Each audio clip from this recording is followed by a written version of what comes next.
Hello everyone, my name is Drago. Today we're going to be talking about the best march for each troop type. We're going to do infantry, cav, archer, and we're also going to do leadership as well because there is some quality leadership commanders in the game as of July 2022.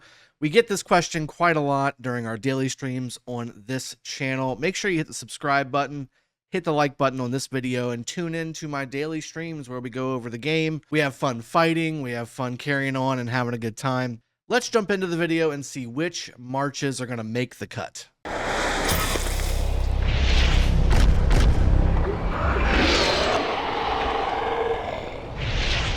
Hello everyone, welcome back. I'm on my commander preset screen and I've got them all set for the commander pairings that I want to bring you today.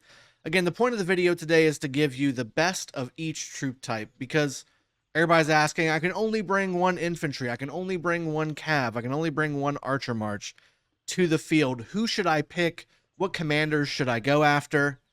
This, as of July 2022, is going to be your best picks for that purpose. Now, there have been some new generational commanders coming out. A lot of prime commanders have come out. More will be coming, and certainly we'll need to update this video as they come out. But as of right now, July 2022, these are going to be the pairings that I would recommend. Best cav, best archer, best infantry, and best leadership pairings for you to bring onto the field. So firstly, we've got the cav, and while I am going to be testing William Nevsky on the field in this KVK coming up for 307, as of right now, Nevsky William is one of the best pairs in the game. Now, you obviously have an argument to bring XY. Certainly, Bertrand is also in the conversation, but here's the deal. Nevsky is a one-of-a-kind commander. He's the best commander in the game right now, and I don't see that going anywhere anytime soon. His skills are just so damn good, and William has such value on the field. Not only does he do a crap ton of damage, he has an AoE flavor to it. He also has the ability to nullify any skill damage bonus effects. And he also provides defense for him and other troops on the battlefield. There's just so much value that William brings to the table. He's actually my second best cav commander in the game. So actually having number one and number two makes total sense to me. Nevsky William is your best cavalry pair to bring to the field. If you only have one cavalry march, in my opinion, it should be Nevsky William. Now let's go to infantry. I think we're going to go to infantry next. It's going to be Guan Scipio. Now certainly another pairing that could be made here is Harold Alex, or again, you also have the ability to pair up Scipio Alex, Scipio Harold, all good options. But again, same thing with Cav. I came in with maximum damage and maximum value to the field. So Guan, he has a ton of AoE damage that he pops out, in addition to additional damage to the target as well. But he also has an AoE silence. That's kind of a big deal. It's a game changer. It's something that nobody else has. He has to be on the field if you have him 5 anything. 5 something, something, something. Guan needs to be on the field. Scipio is a latest generation commander doing a massive amount of damage. 2300 damage factor on an AoE. He also has an AoE health debuff. He also has more damage over time happening. He also has tankiness, which again is what you want to pair up with Guan in the first place. Tons of damage happening. Here also rage generation increases on his expertise for Guan as well.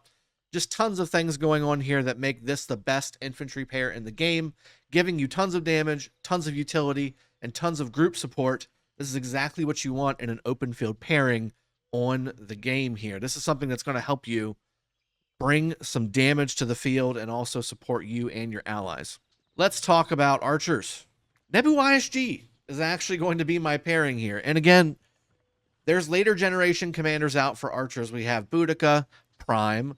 We've also got Henry, both of which having very, very high damage outputs. But again, from a field perspective, Nebu ISG still does the trick. Tons of AoE damage from both commanders. There's tons of damage buffs from both commanders. The cool thing about Nebuchadnezzar as well is the fact that he does a rage debuff on the target. So on his 4th skill, he actually reduces the rage of the target by 100. That's really, really strong. Again, whenever you're trying to zero down a target, that helps you out a ton because they can't heal, they can't silence, they can't do things without rage. And then obviously YSG being one of the best universal commanders in the game, pairing him in an archer setting, awesome. Thank you very much. He's going to be even better because his second skill will not only give you that 100 rage that you like, but also 100% archer damage bonus, which is really good too. And then, of course, having that circular AoE, you're going to be just a massive damage turret with this pairing. Certainly, you can have Prime Boudica in the conversation and do Prime Boudica with YSG. You can certainly have Henry in the conversation and do like Prime Boudica Henry or something like that.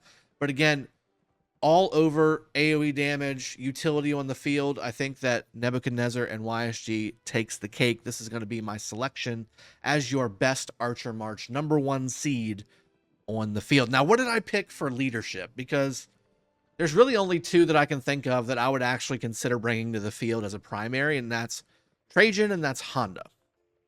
Well, let's see what I picked. We went with Honda Tamiris. So again, same premise, right? We came up with the idea that we wanted to have massive damage. We also came up with the idea that we wanted to bring support to the field and bring value to our group. This pairing does the trick. Not only are you doing massive 2,500 AoE damage, okay? Now, again, each target reduces that number by a little bit, 15% each. But again, massive, massive damage. Now, there is a rage requirement of 1350, which usually scares people away from making Honda primary. Well, not me. Why does that work out really well with this pairing? Well, Tamiris, you've got her 4th skill stacking up 3% skill damage while you're waiting for that skill cycle to go through. Well, that's great for Honda because you have him basically taking longer to start that skill cycle with 1,350 rage requirement. That means you're going to get 12, 13, 14 stacks possibly on your target before Tamiris fires off, because if he casts on turn 12, which is a very high possibility, right? If he casts on turn 12, you still have 2 more turns until Tamiris fires her skill. That's 14 stacks times 3. That's 42%. 42% skill damage reduction. That's insane. This is a great way to bring a leadership commander, which traditionally you want to kind of avoid on the open field because specific troop type commanders tend to fare better. But leadership wise, Honda is one of those exceptional commanders that does really, really well. And again, you're not even bringing mixed troops to the field. I mean, Honda doesn't really require. His 4th skill does have a bonus if you use 2 different troop types, but it's not really required. And you can do it. You can actually bring half archer, half knights, and have a little bit more speed on the field, because again, the only thing you're losing out on with Tamiris is some attack on these knights. The rest of the archers would get the 30% attack bonus. Archer units led by this commander gain 30% increased attack. So the majority of your march would actually have increased attack. Some of it wouldn't. So, I mean, you would get that value while also getting the bonus of, say, again, 5% with 2 or more different unit types per stack here. And again, that's 5% times 8%, which again, you want to have Honda hitting as much as possible. This is, again, a great pairing for leadership. I hope I explained everything well enough to you. I'm not going to go through the talent builds and the equipment and all that stuff because those are what the mastery guides are for. But hope this has been helpful for you guys. Make sure you throw a comment in the comment section below if you have any feedback of your own, or if you want to bring your own pairing up as your best march for that particular troop type. I'm all open ears. This is just what I want to give you guys from my experience on the battlefield. And again, just in general, make sure you hit that like button, subscribe. This is a sponsored content creation channel for Rise of Kingdoms. Make sure you stay tuned every day for content coming here about Rock and about how you can get better fighting in Rise of Kingdoms, making sure that you give the maximum damage out to your enemies. I'll see you guys next time. Cheers. Have a good one and take care.